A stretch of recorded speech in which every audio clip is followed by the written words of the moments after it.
Creatives should be given way more opportunity to make a meaningful impact on client business and on the world. This is the Magic Wand Wish from Ashley Rutstein, today's guest on the DesuckifyWork Podcast.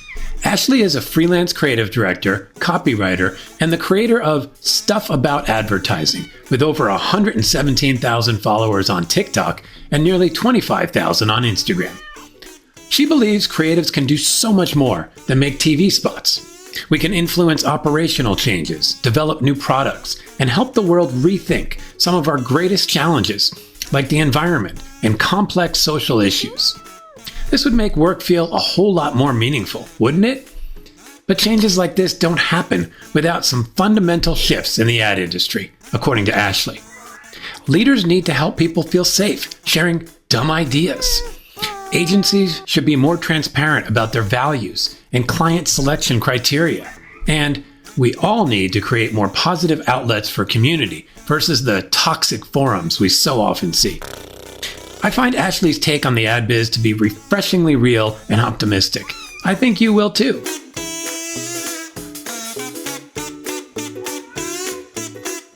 Okay, Ashley Rutstein, welcome to the DesuckifyWork Podcast. Thank you for having me.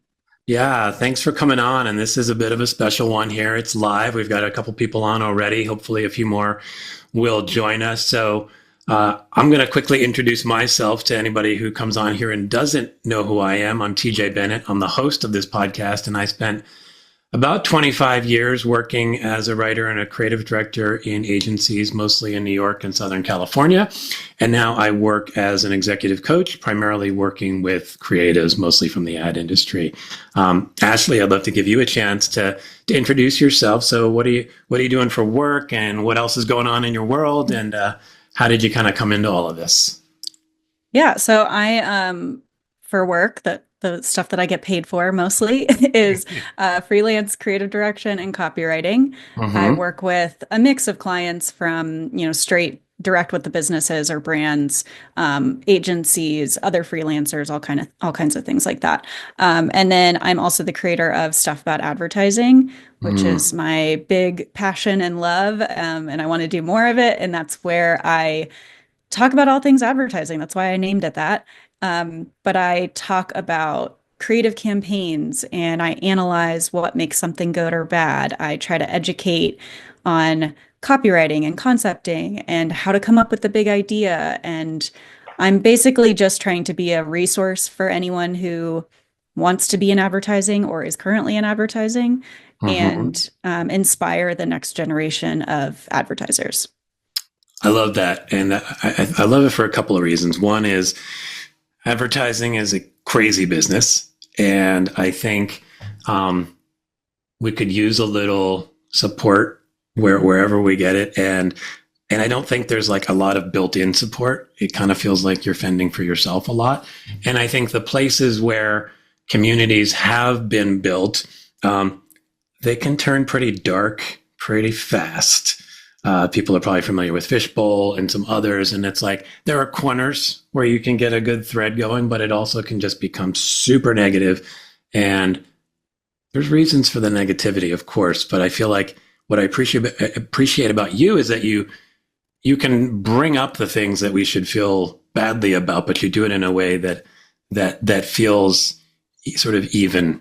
And you express it in a way that gives people a chance to still feel good about the business and still feel excited about what's possible. So I appreciate that a lot. And I think that's probably why you have 100,000 plus people following you, because it's not only fun and entertaining, but you're really providing something that I think a lot of us have craved over the course of our careers. So I appreciate I think it's just honesty and like for whatever reason, it's hard to come across honesty in this industry. Yeah. A lot of the things that I talk about being issues with the industry are things that are typically just brushed under the rug and explained away. The long work hours, the weekend hours, whatever, everyone just says, oh, that's just advertising. That's just how it's always been. And I am just constantly asking, why? Why is that just advertising? Why is that still a thing? And so I think people just appreciate that I am not afraid to talk about those things openly being a Mm-hmm. freelancer and not being attached to an agency Mm-hmm. affords that sort of flexibility and freedom. So Yeah. that's nice. And I think a Mm-hmm. lot of people have used me as sort of a sounding board because they're frustrated and they can't vocalize a lot of the things that they're experiencing. So Mm. I'm more than happy to be that person and kind of put my neck out there and talk about this stuff. No, I think it's much appreciated. I think I just want to, one thing I want to interject here for folks who are joining us.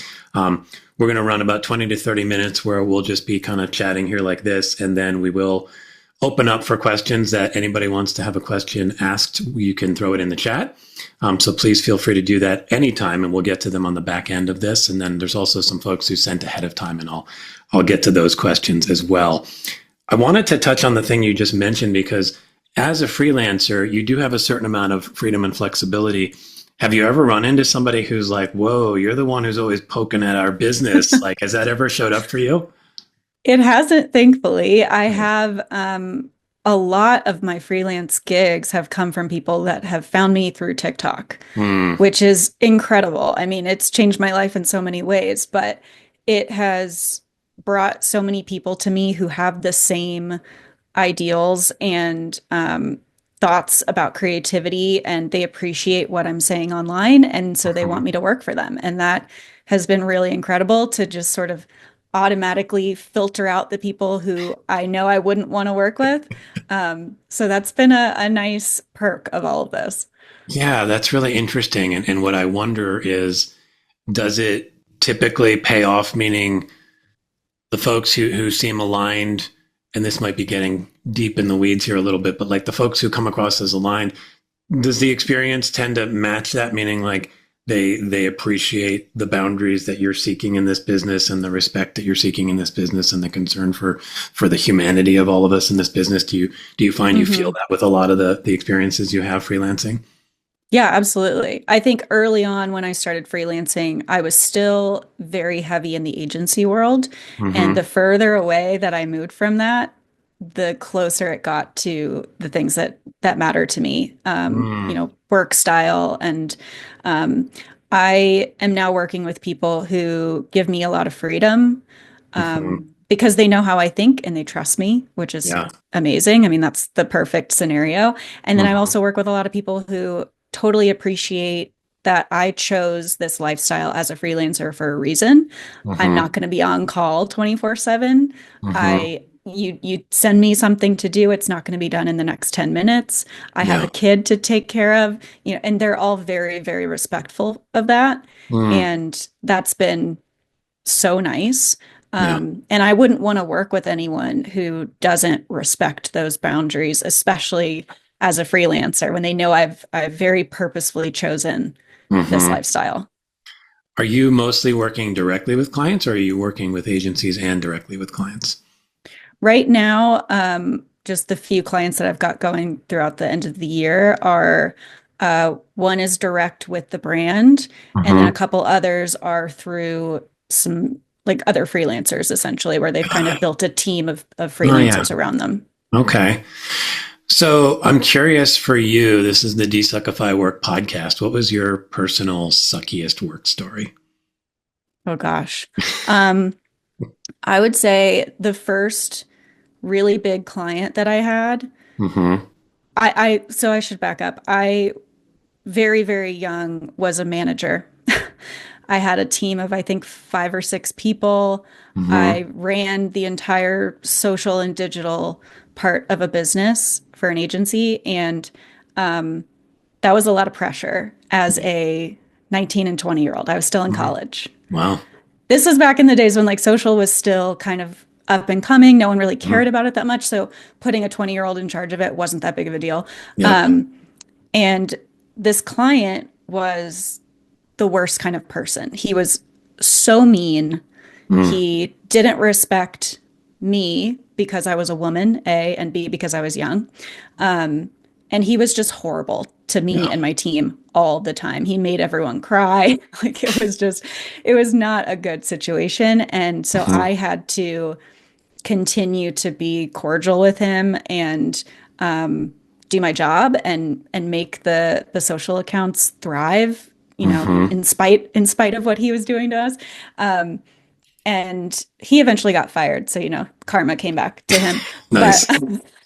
but I think that early on in my career, experiencing something like that made me jaded so quickly. Mm. Eventually, people get jaded in this industry, but for Yep. me, it happened just a year or two into it. Oh, It was geez. it was a lot to experience that early on. But I also think that that's kind of what made me this person I am that is really wanting to help people and get them Mhm. through the hard stuff in this industry. So, Yeah. it's a blessing and a curse, but it was definitely not a fun time. No, it doesn't sound like it. And it also, unfortunately, doesn't sound all that uncommon. Um, Right. I mean, that type of person in particular is not uncommon. And then there's 20 different other versions of badness that we, Yes. we see in leadership or even just coworkers. Um, it sounds like that was maybe like planting the seed for what you're doing now with stuff about advertising. When did you sort of finally decide, like, I'm going to start speaking out and putting this out there? It was 2020, mid quarantine Mm. boredom. I had latched onto TikTok as an escape, just something to distract me from the craziness that was going on in the world. And I kept seeing so many funny videos, making jokes about other niches or other, categories of life. And I kept thinking of ideas of how I could turn those jokes and trends into an advertising related thing. Hmm. So I thought, I'll just make a couple of videos and see what happens. And it took off way quicker than I expected. But the Nice. big thing was a lot of people were asking me about advertising as a career. Mm. They saw my videos and they're like, I didn't know this was a thing. Like, where was this on career day? Or, Yeah. oh, I watched Mad Men, but I didn't realize I could go do this. So Yeah. many people had no clue, which made Mm. me think I can educate. I can teach them about this. I can help them get into it as a career. And then it just sort of blossomed from there. People just kept coming for inspiration and education. And I loved teaching. So I was totally down for it. Nice. It's so wild because that was my experience like 8 billion years ago when I started in this business. Like, I didn't really think of it as a real career option. It was kind of like Right. almost like right there next to like working in Hollywood, sort of in my brain. It was like, yeah, like it's a thing people make movies and TV shows about, but nobody really does it. And then like I found out my cousin did it and then I kind of got into it. But it's really like, I wonder what it says about us as an industry that people are out there not thinking this is a viable career path. Like, what are we doing Hmm. wrong to not connect to people who are coming out of high school and entering college to see that this is actually a real option? I mean, I don't have any idea why. Do you have any thoughts on like what we're missing there? I think there's just not a lot happening in the school level. Like Mm, in high school, when people are trying to decide what they want to do and what they're going to go to school for, advertising is just nowhere to be found. No one's there to yeah. represent the industry. Mm, I think I've seen a lot like on the club level, like, ad clubs and things in hmm. different states and cities are trying to do that as much Yeah. as they can. But, there's only so many resources and things they have. So I Yeah. think it does take something like social media to Hmm. get in there and teach them before they've chosen their major. Because, like I went to school for a totally different major because I didn't know this existed either. Yep. So I'm sure there are so many people experiencing the same thing. And Hmm. what's so interesting is this job is such a particular mindset that once you discover it and you're that kind of person that fits that mindset, you're like, oh my God, this is perfect for me. But Hmm. it's so hard to find because it's Yeah. like you're creative, you're artistic, but you're also very like it's a left and right brained split. Hmm. You're not just Totally. right brain, you're not just left brain, you have to do both. Hmm. And that's so particular. And this industry is the perfect choice for someone who has both of those aspects of their personality. So Hmm. like I wish I could just grab all those people and say, like, this is such a perfect job for you, just try it. So I'm trying to do that as much as I can.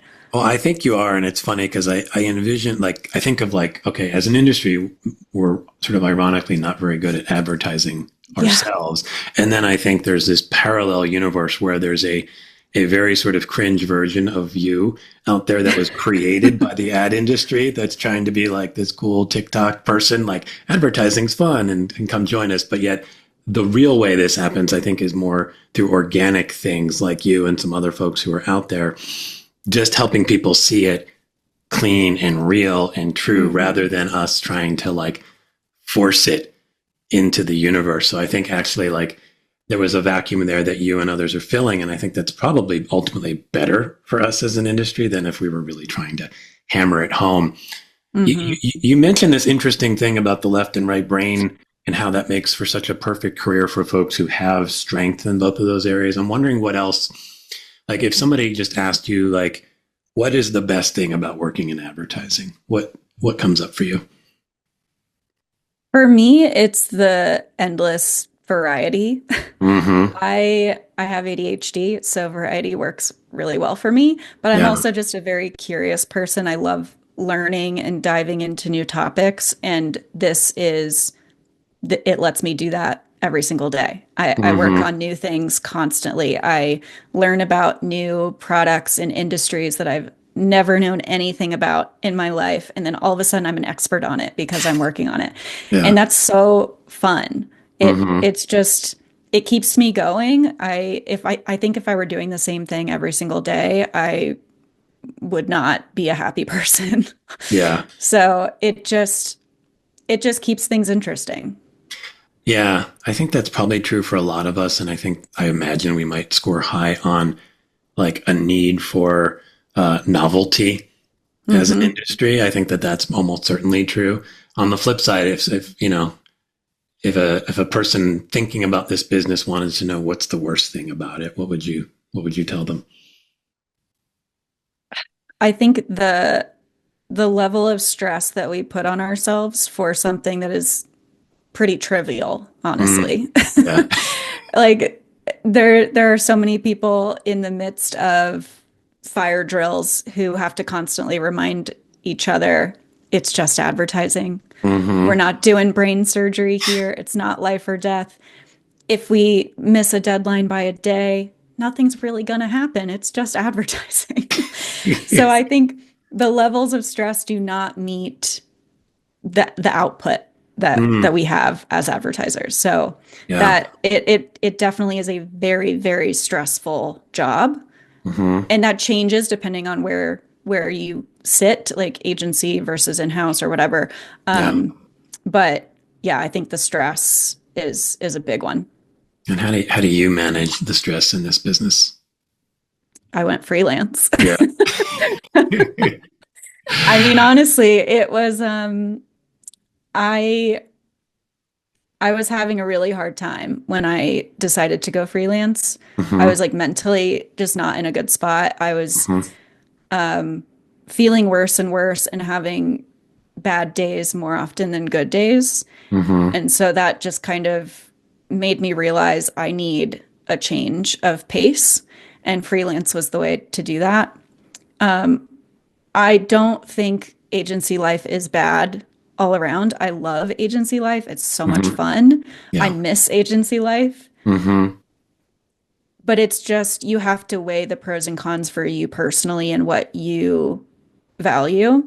And also it depends on the agency you're at too. There's lots of agencies who are incredibly stressful to work for, and then there's some who are incredibly delightful to work for and super respectful of work-life balance and everything. So it really, really depends on your personal circumstances. But for me, the life stage that I was at, I was, ready to have a kid, and freelance just made the most sense to me, and it fixed a lot of my issues for sure. Yeah. And I'm curious, a lot of people think about freelance world. Some people are unfortunately just wake up and they have become freelance. Right. And how have you navigated that in a way that allows you to feel confident in the sort of ongoingness of it, and also doing that in a way that keeps your stress at a level that works for you? I mean, it's tough with freelance because it does feel like you never really know where your next dollar is coming from, and that can be kind of scary. So I don't think it would have worked for me if I didn't have my husband in his steady job to Yeah. have as a backup. Hmm. I also, when I went freelance, I knew that I had a really strong network of people who Hmm. would help me out, who would find me gigs, who were offering me gigs. Yeah. And I also had, some savings to fall back on if I really needed it. Hmm. So there were some safeguards that I had in place that I'm very fortunate to have had in place. Yeah. Otherwise, I don't know if I would have made the jump because I think it would have just stressed me out even more. Yeah. But now I try to just kind of look ahead and think, I actually have a big calendar now on my wall where I can see what kind of work is happening on Mm. which weeks, and so that way when someone jumps into my inbox with a job, I can just look at that calendar and say like, that week's already stressing me out just looking Yeah. at it. So I think I'm Yeah. going to say no to this one. Hmm. So that helps me a lot, is just managing my future self Yeah. and knowing my workload and if I'm going to feel too tapped out or not. So I just try to take care of myself and my mental health with all of it. Hmm. Um, but money is always a touchy thing, and it's hard to Of say course. no to a job when it comes into your inbox because as a freelancer, all that extra stuff is very helpful. So it's Yeah. hard. It's a tough balance. It is. And I think maybe I also think that some of us are probably a little more sort of personality wise suited to that lifestyle than others. Yes. I think depending on where your stressors lie and where your comfort zones lie. I did find myself like feeling my blood pressure drop when you mentioned the calendar. Like it's just such a simple Yeah. device to kind of be like, where otherwise it's just this jumbled mess in my head of what's the future me. But you've described a way Hmm. to make it very simple and clean. So I love that. You also mentioned something about in the full-time agency world. And I don't know that we always acknowledge this reality that the agency you work at really does make a difference. There are some who have a culture that is just built on grinding you. And the expectation is that you will work most weekends, and the expectation is you will rarely get home before 9, 10 o'clock at night. And now there might be some payoff there. Some of those places might do great work, and you go, I can do it for a year. But if you want the balance, you need to think about taking that ownership for yourself a little bit and going, how can I find those places? Because in my experience, I always sought those out, because I never really Hmm. wanted to be the grind person. And certainly when I work with people as a coach, I want people to find the place that connects to who they are. Right. And you might be ready for the grind for a little bit, but if you're not, figure it out and find your place. And that also connects to your whole thing about having a good network, because that's how you find out about those things, right? Hmm. Nurturing the network not only helps when you want to go freelance, it helps when you want your next full-time job. And it can also really help to kind of get the real story. Like, what is that agency like? Oh, Absolutely. you work there, or one of your best friends worked there. That really helps, because you can try to go on Glassdoor and do all this other stuff, but that's not like it's kind of silly. Yeah. And so I think that that's really valuable too. Um, Hmm. I wanted to touch on a couple of things that are somewhat current. This first one's not like super current, but it's in the last month or so, which was the Jaguar campaign. I'm curious. I know you posted something about it, but I'd love to kind of get your take real quick on one, what your thoughts were on how that all played out, the reaction to it, and then just, I guess, like controversial work in general. There's a lot of that lately. Yeah. Um, when I first saw it, I honestly, I mean, I didn't think it was good, but Hmm. I also didn't understand the level of hatred and Yeah. outcry that was happening for it. Mm. Yeah. In my mind, like I would have seen it and thought, well, that's not great. Moving on. Yep. Um, but I think, I mean, you said like controversial work in general, that's just the new hot thing. I think Yeah. everyone, especially on LinkedIn, is looking for something to hate on and write an essay about. And so everything becomes so much bigger of a deal than it needs to be. Yeah. There are some things that I think should be a big deal. Hmm. Um, Like, I think AI is a really important conversation, and there are some things that definitely really make me angry about it, and that's what Hmm. we should be talking about. Hmm. Or, when a brand does something truly offensive or wrong or hateful or something like that, like, yes, Yeah. let's write some essays about it Hmm. and, give them a stern talking to. Let's do that. Yeah. But when it comes to work that's just mediocre or just not great, Yeah. I mean, you don't have to make it a huge thing, but the Yeah. internet has. And because of that, because of what I do on Stuff About Advertising, I do feel like I have to talk about it Yeah. because I'm getting messages left and right. Like, what do you think about this? What do you think about this? Hmm. And a lot of times I tell them, I mean, I have thoughts, but I wasn't gonna make a video, but I guess I have to now because everyone's asking me about it. Yeah. So I don't know. I talk about things because other people blow them out of proportion. Sure. Yeah. But I understand with Jaguar specifically. I understand why people were upset because they were taking this like, long history brand and turning it into something completely opposite. Hmm. And I people who follow me know that I absolutely hate the argument of all press is good press. Yeah. I'm with I you on hate that. it. I hate Yeah. it so much. Same. Literally any video I make about something that's bad, I'll get 15 comments at least that say, well, you're talking about it, so it worked. Hmm. First of all, I talk about all things advertising, so what Right. I'm talking about doesn't matter. Yeah. Um, but I hate that argument so much. But with Hmm. Jaguar, I was like, maybe they are doing it on purpose. Maybe they are just trying to get people to Be talk about relevant them again. because exactly because no one was talking about them. Hmm. So I was kind of torn on that one on like whether that was actually what was going on. It seems like now that they've done the big unveiling and everything that it wasn't on purpose bad, but Yeah. they were trying to get some attention. So Yeah. I don't know. I didn't hate it as much as everyone else did, honestly, but it Yeah. wasn't great. Yeah. I think my first reaction was it was definitely mediocre or a little below, Yeah, but I think it was right. also maybe because of all the buzz about it, it felt like it was trying to make a big statement. And I think for me, it was like I really struggled with I forget what it was, like copy nothing or something like that, or I don't remember. Hmm. But like, and I Hmm. was like, well, this ad looks like so many ads out there, and you managed to take this like beautifully diverse group of people and make them Hmm. all look the same because they were all wearing like the same kind Right. of thing and walking the same way. So I was like, your message was confused. So I also think there's like a lot of sort of culture war stuff that was underneath it that bubbled up Mm. to the surface, which, that happens. My guess is that there was some potential intent around stepping into those waters for Jaguar Yeah. because they knew it would create some buzz.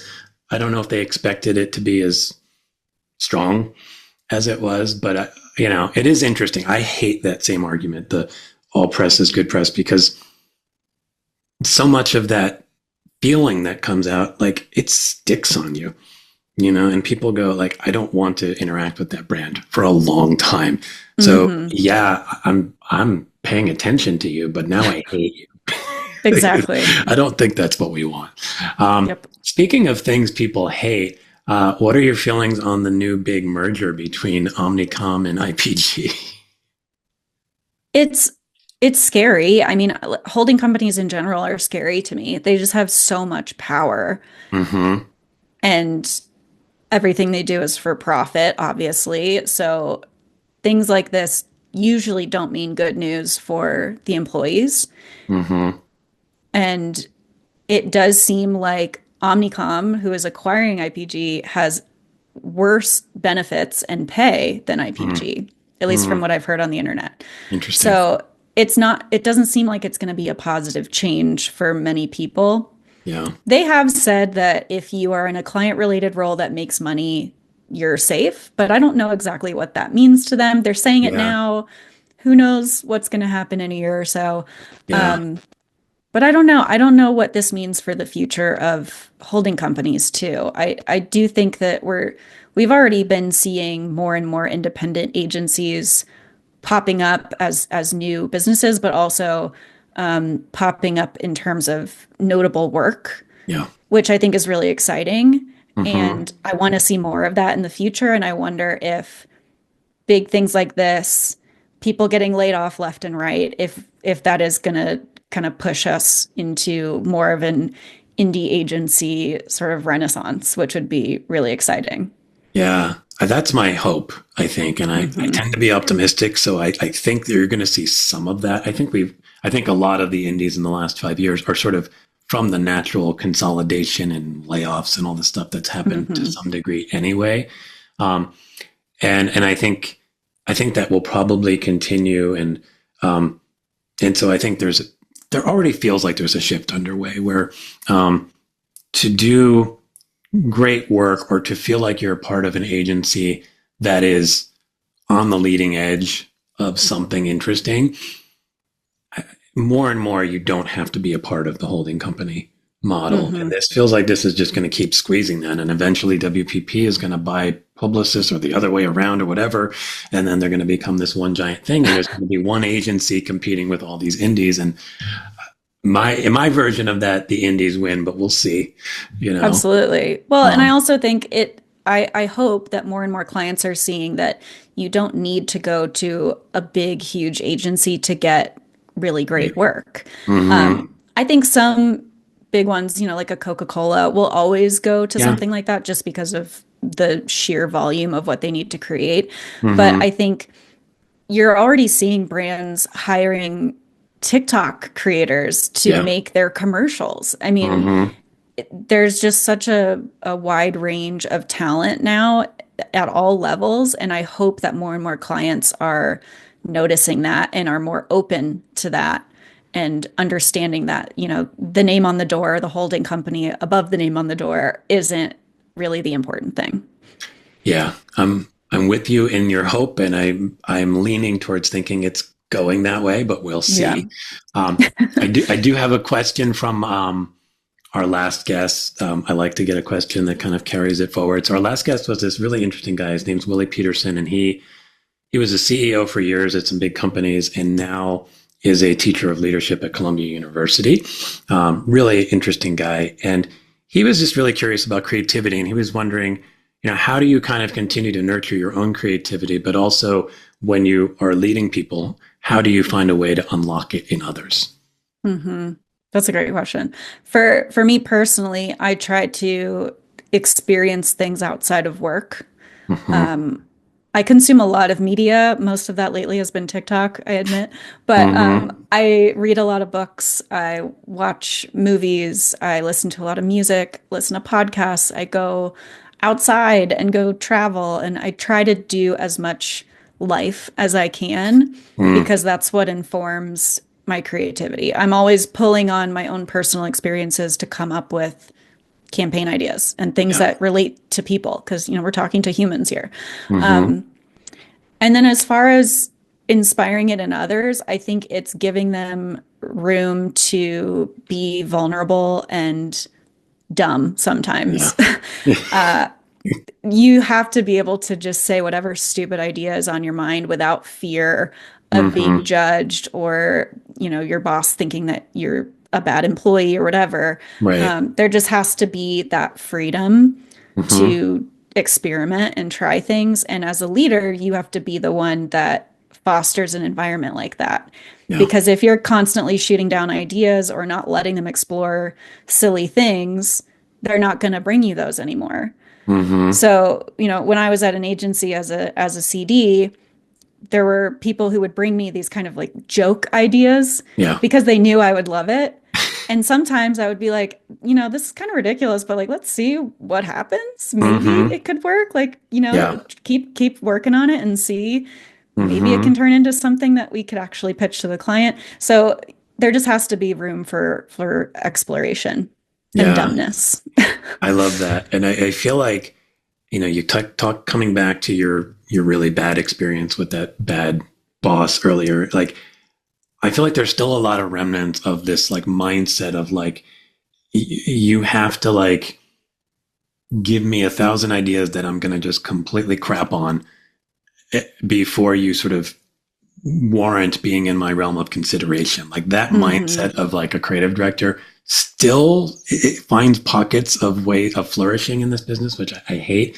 I think your version is much better. It's like such a good thing, like permission to be dumb just feels like that, it's kind of like, I forget, like Wyden has something about failure or something like that. When you walk in there, it's like, what a wonderful agency it would be if you walked in and it just said, you have permission to be dumb.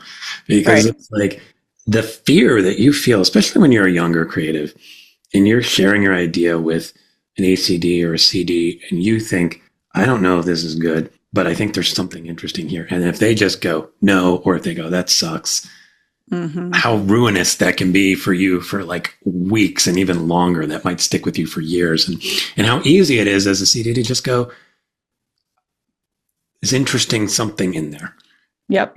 If you were going to pursue this, here's what's interesting. Or it's not quite working yet, but find the thread, find something exactly, or at least let them down in a way that says like, I appreciate the dumbness of that idea, and like keep bringing me more dumb. One of them's going to connect, right? Yeah, absolutely. Such a culture shift, and I feel like we have some work to do on that.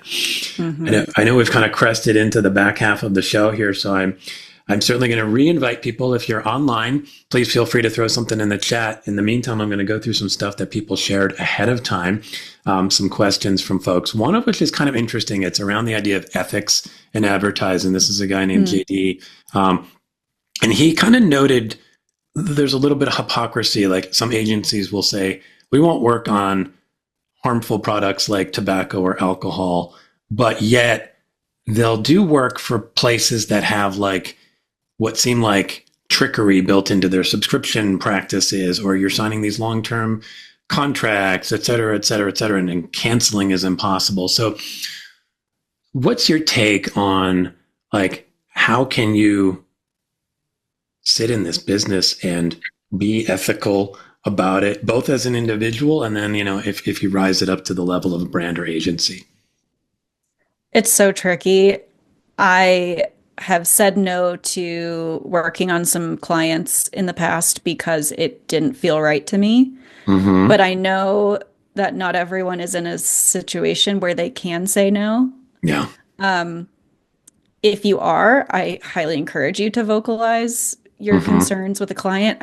I remember a specific potential client that an agency I was at was thinking about pitching. And myself and my partner went to our boss and told them our concerns about why we didn't think this was a good fit for the agency. And they didn't realize that so many of the employees were not feeling great about it. And so once they realized that, they pulled out of the pitch. Interesting. Wow. So you're not always going to be met with that sort of flexibility, but I do think it's important to at least let it be known that it's making you uncomfortable. And maybe, the agency might still go through with it, but they could put someone else on it so you don't have to work on it. Yeah.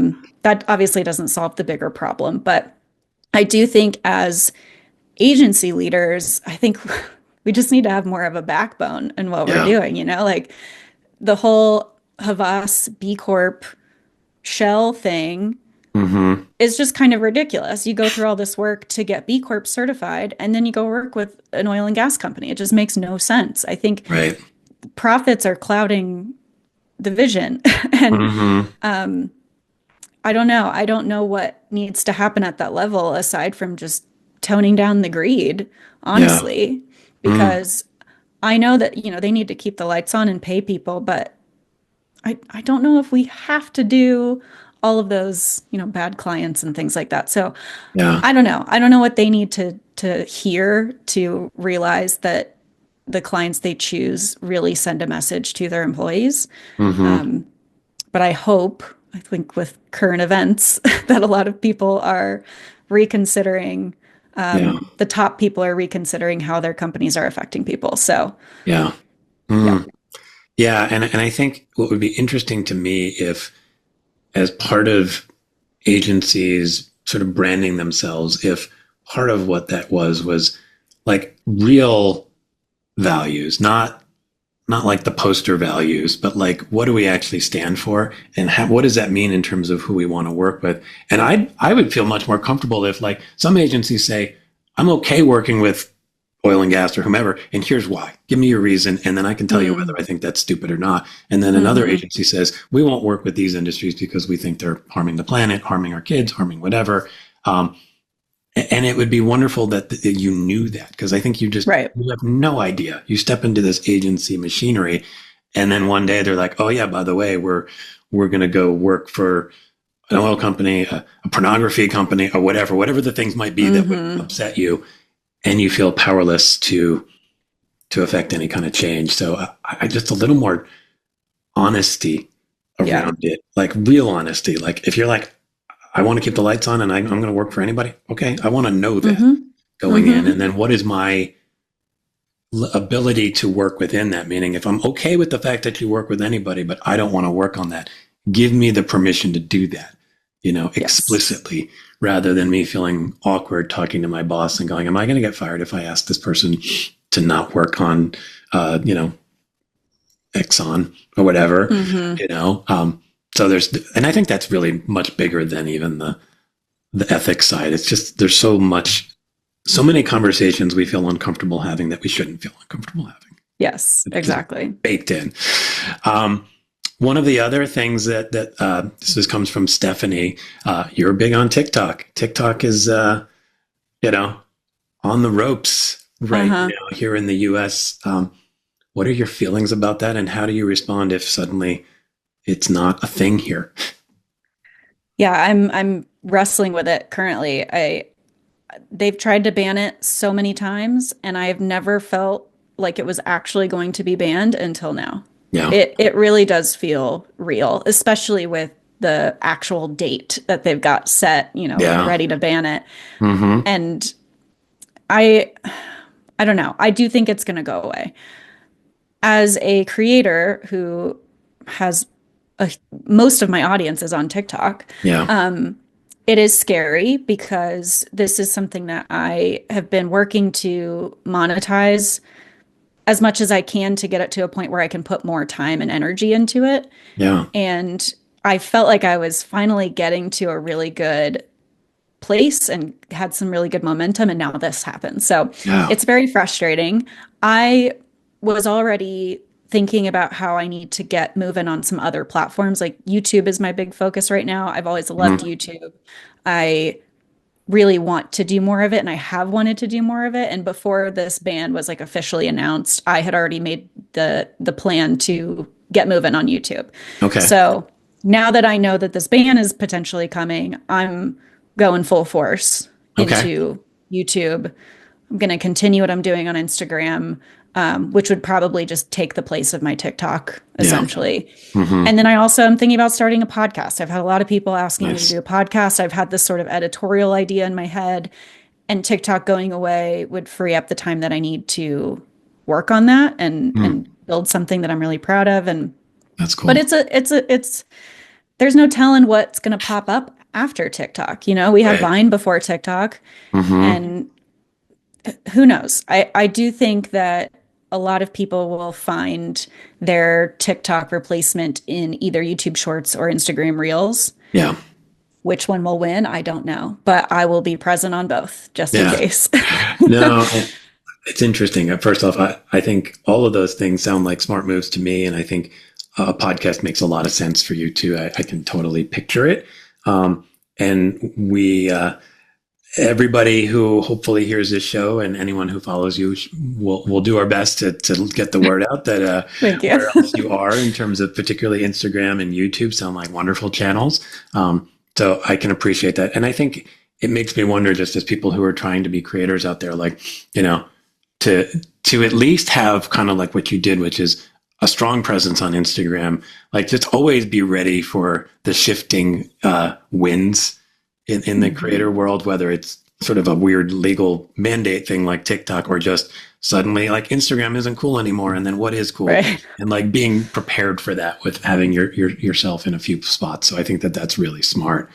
Another question. I know you've done some posts where you mention another creator, digital chatvertising. Do you actually know that person? And if so, how well do you know them? And I'm curious if you have any kind of favorites from their feed that they create a lot of fun stuff. I don't know him personally. Like I've never met him in real life, but we're kind of internet besties. Okay. I've met a lot of really supportive people, other creators in the advertising and marketing space. And Chad, as I call him, he's just always there. He's always DMing me stuff that he finds out from his followers. He's sending me videos constantly. We're talking about industry stuff. So it's just nice to have someone who is in the midst of the chaos of this business and is also trying to make light of it and just post some funny memes to make everyone feel a little better. He's chaotic, to be honest. He's crazy, but because he's anonymous, he has more freedom to say some things, you know. He definitely angers some people sometimes. I'm sure. But, you know, I think, and he appreciates that I don't have that anonymity, so I can't say the same things that he's saying, not that I would all the time, but I think we're just internet friends and support each other and share each other's work and stuff. So it's really nice having him. And then I've met a lot of other really great people on TikTok, and I've, you know, had Zoom calls with them, and I'm hoping to meet up with some of my followers next year when they come into town. Oh, cool. So it's just, I've met some really amazing people. It's been a wonderful experience finding a community like this. That's so nice. And it's encouraging, just because you can imagine a flip version of that where everybody's super competitive and nasty towards each other, particularly if you're trying to play in the same space. So the idea that there's genuine community there is encouraging for anyone who's thinking about doing this kind of stuff, you know. That question was from Alex, and she actually had one other question, which I'm curious about this too. You know, I think you've maybe worked with some small and some bigger agencies. Do you have any thoughts on what the small places can learn from the big ones, or vice versa, and just how to hopefully do that in a way that makes agency life suck a little less? I think I prefer working at smaller agencies because there's just more opportunity to grow and learn. I moved up the ranks fairly quickly because I worked at a small agency where there were many more opportunities for me to just grab a project and lead it. Where at a big agency, there are, you know, 50 people working on the same account. An opportunity to grab something and lead it is few and far between, if any. So there's not as many chances to show that you're capable of doing something when you're one of 500. So I would hope that bigger agencies would go out of their way, like the leaders, the CDs, whoever, to offer those opportunities. At a smaller agency, I can see it. I can hear the person next to me at the next desk talking about something. And I'm like, ooh, I want to do that. So I just go talk to them. At a bigger agency, I think it needs to go the other way around, where the leaders are bringing those things to the lower level folks. But I also think working at both big and small agencies, freelancing for both, I wish people understood that a big agency does not equal the best creativity. I think there's this tough dynamic where it's almost like if you don't work at a big agency, you're seen as lesser than as a creative. Because your agency doesn't submit to Cannes and, you know, all the big awards, you're not as good. And I've worked with people in all size agencies, and that is not the case. There are insanely talented people working at the tiniest agencies who don't ever enter awards and who are never shown on Adweek. But they are doing even more creative things than you're seeing in a lot of the big agencies. So whenever I'm talking to people who are trying to find a job, I'm constantly reminding them, do not just go after the big agencies, because a lot of potential is in the smaller ones, and they're doing just as great of work as any of the big guys are. So I wish that there was less of a stigma of like, if you're at a smaller agency, you're just not as good as us big guys, because that's not true. Yeah, I totally agree with that. I spent a lot of my early career in New York, which was mostly big agencies. And then when I moved to California, I got to some smaller places, and I totally agree with you. And I think, you know, certainly some of the folks who might be listening right now are in the Phoenix market, which is an interesting market. It's the fifth biggest city in the country, but the ad market feels more like a mid market. And it's a lot of sort of scrappy, smaller to mid-sized agencies. I would say, you know, most of the agencies here are between like 10 to 15 people and 150 people. Like we don't have any like of the biggies sitting here with the 500 people. And what I noticed is like, there's a ton of great work that does come out of it. It gets recognized at the Addy Awards and all that stuff. But first of all, it's really expensive to enter a Cannes Lion or something like that. And it's not worth the money at that level, right? And I would recommend, if anybody's coming into this, like try both. Like really just give yourself a chance, because there can be some benefits, and you get some bigger budgets and some other things at a lot of bigger places, which can be nice at some point in your career to experience. But I think there's value in making sure you check out both. So yeah, I think that stigma is always weird to me. And I think people should feel confident and comfortable knowing that it's more about what's right for you and what you want, rather than what sort of the industry experts are telling you is right, or what the so-called, right way to build your career is. There really is no right way in my experience, Totally agree. Speaking of building a career, one guy, Rick, he asked, like, he was curious, like, it sounds like pretty early you discovered advertising, and his question's kind of funny. He's like, did you see through the superficial veil of deception as a child, and that made you curious about advertising? Or what was the eureka moment that had you say, this is for me? For me, it happened in college. Because like I mentioned earlier, I went to school for something totally different. I was a chemistry major with the plan to become a pharmacist. I had wanted to do the medical track for most of high school. Like that was just my plan. And then when I got to organic chemistry, I was hating my life, as many people do in that class. And it made me take a step back and think, what do I want to do with my life? Because it's not chemistry. And I, at the time, was really into YouTube. I was making my own videos. I was watching a lot of YouTube. I loved social media. I was on Tumblr at the time. So I went to my advisor, and when she asked me, what do you do for fun? And I mentioned YouTube, she was like, oh, well, you should be doing something related to that then. So she helped me find a major that was basically digital marketing.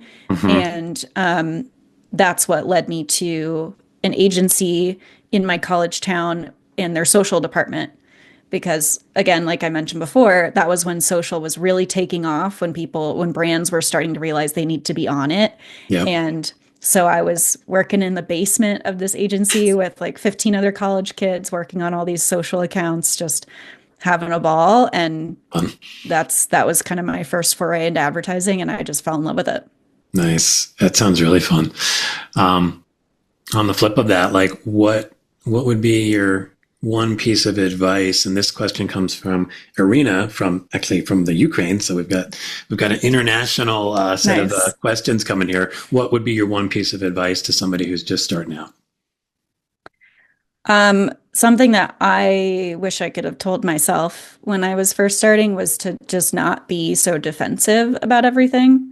I think when you're young and when you're creative, it is very easy to have an ego and think that your ideas are just amazing. And when someone gives you feedback, you're like, you're wrong. What are you talking about? This is a great idea. So I was always very defensive and protective of my ideas. And it's fine to fight for something that you feel strongly about, but especially when you're young, you probably don't know what you should know. So you got to listen to the feedback that you're given and accept it, and use it as an opportunity to make your work better and learn. And I just didn't, it took me a while to realize that, and to kind of let that protectiveness go and not feel like whoever was giving me feedback was just ruining my perfect idea. I think we can all probably relate to that. I think there's some of that in this at some point, and at some point it probably shows up even when you've been in the business for a while, because suddenly it feels like an identity thing in some ways. We attach our identity to our ideas. Yes. And I think when you're early in your career, you sort of wonder, like, how many of these am I going to have? You don't trust yourself that you're going to be able to come up with another one as good as that one.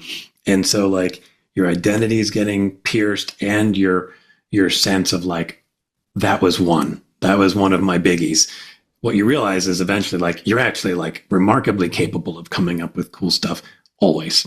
And that's Yeah. what makes people most successful in this business. And you also realize you're not defined by any one of your ideas or even just simply defined by ideas in general. There's so much more to you than that. So I think, but that takes time to kind of go through It that. does. I appreciate that perspective.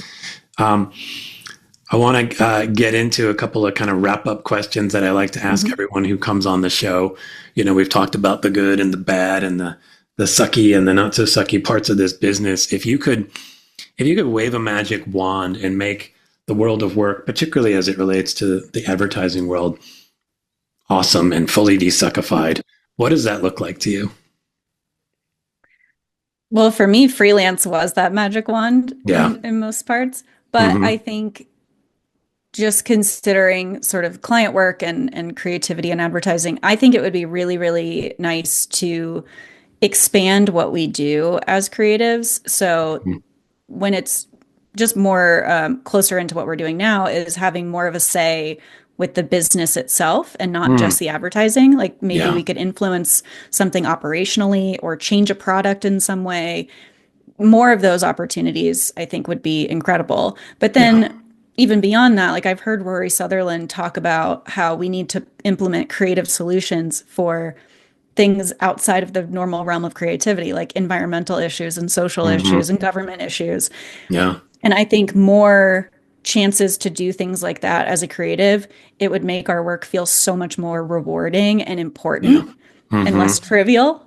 Yeah. And I think that would just make all of us as creatives happier, less jaded, and feel like we're actually making a difference in the world instead of just putting an ad on TV. I love that. And I think both of those pieces are interesting. The first one is definitely like kind of speaking my language. Like I love the idea of using our creativity to solve some of the challenges that are within agencies and organizations. I think we're just leaving so much untapped by not doing that. But yeah, the idea that you mentioned from Rory, like we just have we can put this to so much big use. And it's not like, it doesn't mean we have to sort of dismiss all of the sort of more day-to-day uses of it. That's part of our business. But like our brains are just suited for problem solving in really interesting ways. So why not put it towards some of those things, at least some of the time? Yeah, I think I got to imagine anybody who's listening to this or watching this would agree with that. And I think the thing that would be interesting is how do we start to make that happen? You know, how do we open the doors so that people start to see the resources within the agency more than just somebody who can make a TV spot? Because I think we're very myopic in that way, to your point. Yeah. Absolutely. I wish I knew the answer to that. I don't quite, but it's definitely spinning in my brain. And I appreciate you kind of refiring that one up. I got the question for you from our last guest. I want to give you a chance to ask our next guest, who's a woman named Faye Hall. And she works in, like, you've probably heard the word agile. And so she works in the world of like agile transformation, but she's also an executive and leadership coach. And I'm curious if you have any questions for her or a question for her that I can pass along when I interview you next week. Yeah, I would want to ask her about imposter syndrome, which is something I struggle with to this day, and especially imposter syndrome in leaders and how you can make sure that that's not affecting the people who work for you in any negative way. Well, that's a great question. That last part's really interesting because you can feel that happening when you are a leader and you're in that imposter moment and you realize like, oh, I'm spilling this onto the people who are kind of counting on me. So I love that question. I'm very curious to get her answer. The other question I like to ask, a little more on the silly side, but if you ever listen to my show, you hear sound effects at the beginning and the end. I'm a cat guy, so I've got my best cat dad shirt on today. So you'll hear lots of cat sounds, but I always invite the guests to give a sound effect. So do you have a sound effect you'd like to make that we can add to the library? I'll do my frustrated raspberry that I do multiple times a day. Perfect. That came through loud and clear. Awesome. The only other question I want to ask is how can people find you in all the places? And we'll include TikTok in that for now. What's the best way to stay on top of all the cool stuff you're doing? Yeah, so for now, TikTok is just stuff about advertising. It's the same on Instagram and YouTube. And then I also have my LinkedIn, of course, which is Ashley Rutstein. And then just an extra little thing is a private community that I built called Internal Review, which you can find at stuffaboutatvertising.com. And that's just sort of an alternative to the fishbowls and the Reddits of the world that have gotten really toxic and negative. Yeah. And it's a small group. I think we've got almost 400 people in there now, but it's just a really positive space for anyone and everyone in advertising who just has the same passion for it that I do. I love the sound of that. And I will also pass along all of that info in the show notes so that people can find you and follow you. I'm also excited about the prospect of you doing a podcast. So whenever that comes to fruition, please let us know, and I can help spread the word as best I can. And the only other question I might ask is what's next for you? The podcast is on there. Is there anything else that you're cooking up? It's my goal to get to Cannes next year. So if anyone can help me out with that, let's do it. But aside from Cannes, I just want to go more places. I feel like I'm very lonely here in Denver, and there's not a ton of advertising events happening in this area. So I want to go to more conferences. I want to meet more people. I want to cover more advertising things around the country and the world potentially. So that's my goal, is just to get out more next year. I love the sound of that. If it makes sense at some point, maybe we can get you to come to the Phoenix area and do something here and show up, because I think people would love to have you here and get a chance to meet you in person. And with that, Ashley, I just want to say thank you for coming on. Thanks to everybody who's joined for even part of this live episode. And I'm looking forward to getting this out to more folks as well. So thank you so much, Ashley. Amazing. Thank you for having me. This was a great conversation. Thanks. Bye-bye. Bye. Thanks, everyone, for tuning in to the DesuckifyWork Podcast. And a huge thanks to Ashley for bringing a ton of insight and optimism to the show. If you enjoyed the episode, please like, share, rate, review, subscribe, or consider going on the DesuckifyWork diet. You can eat anything you want, as long as you take a picture of yourself mid-chew with your food arranged into the shape of our logo on your tongue. You can follow Ashley on LinkedIn and check out Stuff About Advertising on TikTok, Instagram, and YouTube. You should also check out her private membership community called Internal Review at stuffaboutadvertising.com. It's a delightful antidote to the toxic communities you'll find elsewhere in the ad biz. My site and my Substack newsletter are certified non-toxic as well. I'm on a mission to make work suck less, and I'd love for you to join me. Want to make that desuckification happen ASAP? Let's set up a free half-hour coaching session. Bye, everyone.